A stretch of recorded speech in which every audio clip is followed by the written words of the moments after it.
We have a son that's at 50 years old that became blind, and he's a type 1 brittle diabetic. So had to come home and live with us, and so we have been thrust into caregiving that we've never experienced before. It's been a roller coaster ride all the way ever since he moved home, and that would have been January of 2012. You have a constant worry whether he's taking care of himself when you're not around all of the time. Colin Thomasina at Elderbridge. I couldn't have made it without her and all the help that they'd given us. Yeah, we've had, and then having friends that we can use as a sounding board when we have days that are not going well, you know. Help groups at Elderbridge that they have.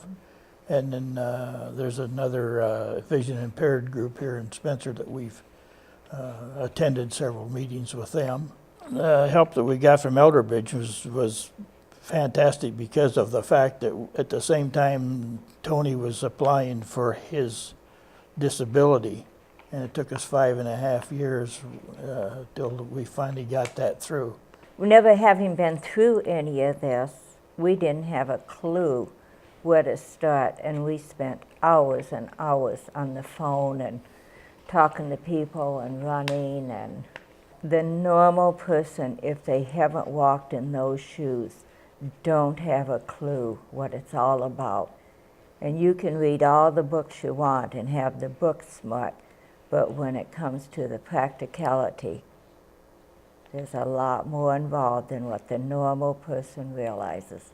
You're going to have some good days and some bad days, you know, but you can usually find someone who's having had worse things than we've had to deal with. But there again, you know, it's a day-to-day deal. You know, I can't imagine how many miles we've put on our car because of trips that we've had to make because of him now living with us.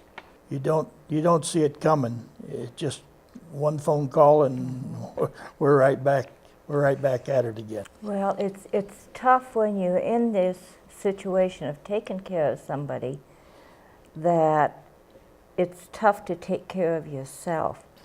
By the time night comes, you are just literally exhausted, and you don't know, you know, how much you're going to be up during the night with him when all this was happening and as bad as he had gotten.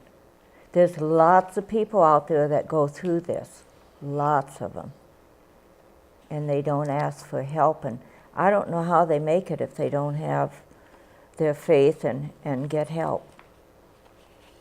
Yeah, when we started when Tony first came home with us, and you know, we'd never had anybody in our family that we knew of that even had diabetes like he had, and we had no idea when he said he was type 1 brittle what that even meant. But it didn't take us long to find out, with numbers that went from plus 900 down to 46 or so, and you know, in a heartbeat he can be on the floor. It was a constant worry, but I don't know how whoever put us on to Elderbridge, but that was a lot of help. There's help setting right over there at Elderbridge, and they are more than willing to help. And they will help you make phone calls. They'll sit there and make phone calls right in the office, and we can talk to them. They will do paperwork. There's just so much paperwork involved when you get in these situations. But it's just so many things that, you know, you forget about some of the little things now. But I don't know what we'd have done, because I don't think there was probably a day or 2 days went by when I didn't call her or she'd call me. I mean, she told me several times we were on speed dial. You just don't know where to turn to get any help. So we were very fortunate to have Elderbridge and Spencer. Yeah. been a great help to us. Yeah.